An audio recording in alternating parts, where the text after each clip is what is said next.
ஸ்ரீமதே ராமானுஜாய நமஹ. திருக்கோளூர் பெண் பிள்ளை ரகசியம்.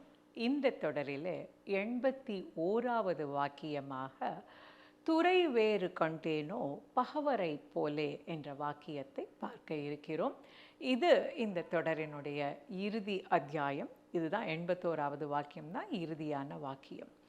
இந்த வாக்கியத்தில் நம்முடைய திருக்கோளூர் பெண் என்ன சொல்கிறார் அப்படின்னா, பகவர் அப்படிங்கிறவருடைய அவர் செய்த ஒரு காரியத்தை பற்றி சொல்கிறார். இந்த பகவர் யார் அப்படின்னா, இந்த பகவருடைய முழு பெயர் அப்படின்னா வில்லிபுத்தூர் பகவர். என்ன வில்லிபுத்தூர் பகவர்? இவருக்கு ஊர் வில்லிபுத்தூரா? இல்லை, இவருடைய ஊர் திருவஹிந்தபுரம்.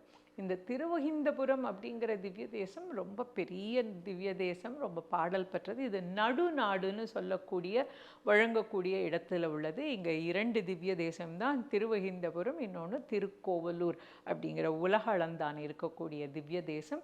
திருவஹிந்தபுரத்துக்கு பல பெருமைகள் உண்டு. அதில் மிக முக்கியமான பெருமை, வேதாந்த தேசிகர் தன்னுடைய காலக்கிரமம் பண்ணுறப்போ 40 ஆண்டுகள் இந்த திவ்ய தேசத்தில் இருந்து காலக்ஷேபம் பண்ணினதாக நமக்கு வரலாற்று சொல்கிறது.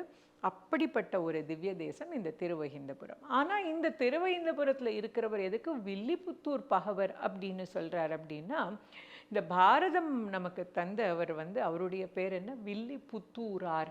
இது எதனால அப்படின்னா, அவர் வில்லிபுத்தூர்காரரா அப்படின்னா இல்லை, இது பட்டர்பிரான் ஆகிய ஸ்ரீவில்லிபுத்தூரை சேர்ந்த நம்முடைய பெரியாழ்வார் மேலே இருக்கக்கூடிய அபிமானத்தினால வைத்துண்ட அபிமான ஊர் பெயர். அப்படித்தான் இந்த பகவரும் வில்லிபுத்தூரார் அப்படின்னு நம்முடைய பெரியாழ்வார் மேலே உள்ள அபிமானத்தினால இந்த பெயரை தனக்கு வச்சுட்டார். பகவர் அப்படிங்கிறது யாரு அப்படின்னா, பகவானை பாடுபவர்கள் பகவர். ஆதி பகவன் சொல்லுவோம் இல்லையா, அந்த ஆதி பகவனை பாடக்கூடியவர். அந்த ஆதி பகவன் யாருன்னா ஸ்ரீமன் நாராயணன்.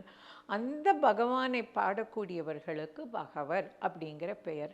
இதை நம்மாழ்வாருடைய பாசுரத்திலையும் நம்ம பார்க்கலாம். ஆதி பிரானிற்க மற்றை தெய்வம் நாடுதீரோ அப்படின்னு சொல்கிறது. ஆதி பிரான், ஆதி பகவன் அப்படிங்கிற இந்த சொற்றொடர்கள் எல்லாம் நமக்கு ஸ்ரீமன் நாராயணனை குறிக்கும். அந்த ஸ்ரீமன் நாராயணன் மீது பக்தி செலுத்துபவர்கள், அவனை வழிபடுபவர்கள், அவனை ஆராதிப்பவர்கள், அவனை பாடுபவர்களை பகவர் அப்படின்னு சொல்லுவது வழக்கம். இந்த பகவர் அப்படிங்கிறத இன்னும் ஒரு விதத்தில் நம்ம பார்க்கலாம். வைணவத்தில் துறவு பூண்டவர்களை, வைணவ ஆச்சாரியனாக இருப்பவர்களை முக்கோல் பகவர் அப்படின்னு சொல்லக்கூடியது வழக்கம்.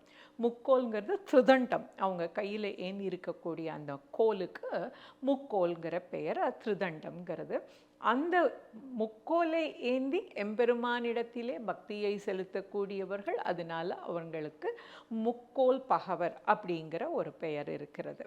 அது மாதிரி இங்கே எம்பெருமான் மீது பக்தி செலுத்தக்கூடிய, இந்த திருவஹிந்தபுரத்தில் பிறந்து எம்பெருமானை ஆராதிக்கக்கூடிய, எம்பெருமானுக்கு பக்தி செலுத்தக்கூடிய, நாராயண நாமத்தையே தரித்து இருக்கக்கூடிய இந்த அன்பருக்கு வில்லிபுத்தூர் பகவர். அது ஏன்னா அவருக்கு பெரியாழ்வார் மேலே இருந்த அபிமானம்னால. இந்த பகவருடைய வேலை என்னன்னா, ஆண்டாள் நாச்சியார் சொன்ன மாதிரி, வாயினால் பாடி மனத்தினால் சிந்திக்க போய பிழையும் பூதருவான் நின்றனவும் தீயினில் தூசாகும்னு எப்பொழுதும் அவனுடைய நாமத்தை பாடுறதே அவருடைய வேலை.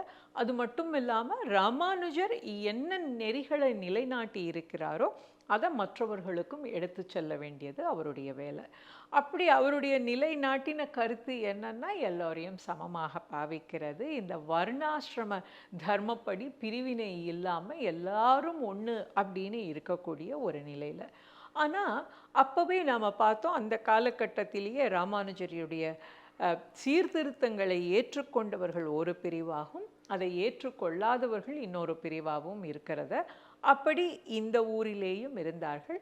அவர்களெல்லாம் கொஞ்சம் வைதீக முறையை மட்டுமே கடைபிடிக்கணும், ராமானுஜருடைய சீர்திருத்தங்களை கடைபிடிக்கக்கூடாது அப்படிங்கிற ஒரு நிலைப்பாட்டை அவர்கள் கொண்டிருந்தார். ஆனால் நம்முடைய பகவரோ ரொம்ப அவருக்கு ராமானுஜருடைய கருத்துக்களை தான் ஸ்தாபிக்கணும், அதை தான் நிலைநாட்டணுங்கிறதுல ரொம்ப உறுதியாக இருந்தார்.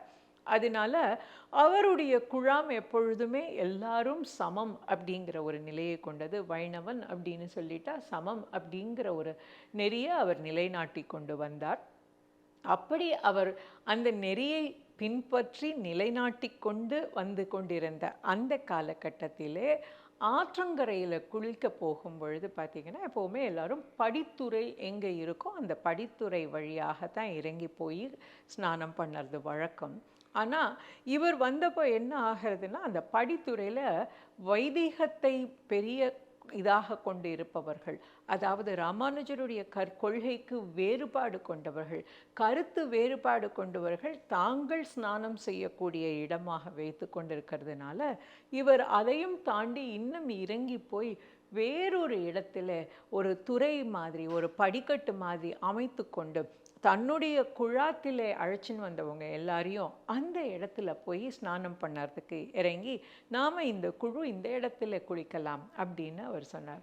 வைதிக முறைப்படி இருப்பவர்கள் எல்லாம் பகவரை பார்த்து, பகவரே நல்ல படிக்கட்டு இங்கே இருக்குது, இங்கே நாங்கள்லாம் நீராடின்னு இருக்கும்போது நீங்கள் மட்டும் எதுக்கு புதுசாக ஒரு படிக்கட்டை உருவாக்கி புதுசாக ஒரு இடத்துல போய் நீங்கள் குளிக்கணும் அப்படின்னு சொல்கிறப்போ, நீங்களெல்லாம் ராமானுஜருடைய கருத்துக்களை ஏற்றுக்கொள்ளலை, நீங்கள் இன்னும் வேறுபாடு பார்க்கிறீர்கள், நீங்கள் இன்னும் முழுமனதாக இந்த கொள்கையை சமத்துவத்தை ஏற்றுக்காததுனால நீங்கள் குளிக்கிற இடத்துல குளிக்கிறது சரியாக இருக்காது, அதனால் வேறு துறை வச்சுட்டு அந்த துறையில் போய் நாங்கள் குளிக்கிறோம் அப்படின்னு சொல்லி தன்னுடைய குழாமோட இந்த புது துறையில் போய் குளிச்சாராம். இந்த சம்பவத்தை இந்த வைபவத்தை மனதில் வைத்து நம்முடைய திருக்கோளூர் பெண் பிள்ளை ராமானுஜர்கிட்ட துறை வேறு கண்டேனோ பகவரை போல அப்படின்னு சொல்கிறார். இந்த திருக்கோளூர் பெண் பிள்ளை ரகசியம் இந்த தொடரில் நாம் இதுவரை 81 வாக்கியங்களையும் பார்த்திருக்கிறோம். இது ரொம்ப அழகாக நம்ம ஆரம்பத்திலிருந்தே பார்த்து வரோம். ராமானுஜர் அவருடைய சிஷ்யர்களுடைய உடன் பாண்டிய நாட்டு பகுதியில் அமைந்திருக்கக்கூடிய நவ திருப்பதி குழுவத்தில் இருக்கக்கூடிய திவ்ய தேசமான திருக்கோளூருக்கு உள்ளே வரும்பொழுது அந்த ஊரை விட்டு ஒரு பொண்ணு கட்டுமுட்டு சாமானோட வெளியில் போக, அப்போ ராமானுஜர் நம்மாழ்வாருடைய பாசுரமாகிய உண்ணும் சோறு தின்னும் வெற்றிலை அந்த பாசுரத்தை மனதிலே வைத்து எல்லும் புகும் ஊர் திருக்கோளூரே அப்படிங்கிற நம்மாழ்வார் சாதிச்சிருக்காரே, எல்லாருக்கும் போகும் ஊராய் இருக்க உனக்கு மட்டும் ஏன் வெளியே புறப்பட்டு போகும் ஊராய் இருக்கிறதுன்னு அவள்கிட்ட கேட்க, இந்த பெண்மணியோ வைணவத்திலே துறை போகிய பெண்ணாக ராமாயணம், மகாபாரதம், பாகவதம் மற்றும் திவ்ய பிரபந்தத்தை கரை கண்டவளாக வைணவ சித்தாந்தத்தை நன்றாக உள்வாங்கியவளாக இருக்க, அவள் ஒவ்வொருவராக அந்த வைணவத்தினுடைய ஒரு மிகப்பெரிய இதுவே என்னென்னா, ஒரு வைணவன்கிறவன்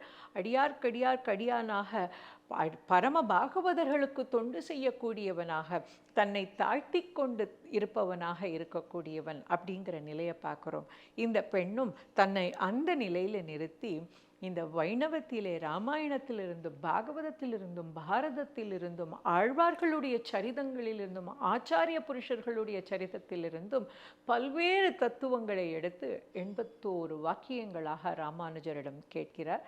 ராமானுஜர் இது எல்லாவற்றையும் கேட்ட பிறகு, நீயும் இந்த ஊரில் இருக்க வேண்டியவள் தாமா என்று சொல்லி அவளை ஊருக்கே மீண்டும் அழைத்து வர, அவளுடைய இல்லத்துக்கும் ராமானுஜர் எழுந்தருளி அவ பண்ணின தழுகிய பிரசாதமாக கண்டொருளை பண்ணி அவளுக்கு ஆசிர்வாதம் பண்ணினதா வரலாற்று செய்தி நமக்கு கூறுகிறது. இப்படிப்பட்ட இந்த ஒரு பொக்கிஷம் இந்த நூல். இந்த நூலில் சில வாக்கியங்கள் இடைச்செருகலாக இருக்கக்கூடும். ஏன்னா சிலவற்றையெல்லாம் பார்க்கும் பொழுது அது ராமானுஜருடைய காலத்துக்கு பின் நடந்ததாக இருக்கிறது. இந்த நூலை இத்தனை நாட்களாக ஒரு பெரிய தொடராக உங்கள் எல்லாரோடையும் பகிர்ந்ததில் எனக்கு மிக்க மகிழ்ச்சி. இந்த நூலை முழுக்க என்னுடைய தந்தை திரு கு. சடகோபன் அவர்களுடைய உரையை துணையாக கொண்டு நான் இதை எடுத்திருக்கேன். தவறு ஏதாவது இருந்தால் அது என்னுடையது. அதை நீங்கள் பெரியவர்கள் மன்னித்து அருளணும்னு பிரார்த்திக்கிறேன். மீண்டும் மற்றும் ஒரு தொடரில் சந்திப்போம்.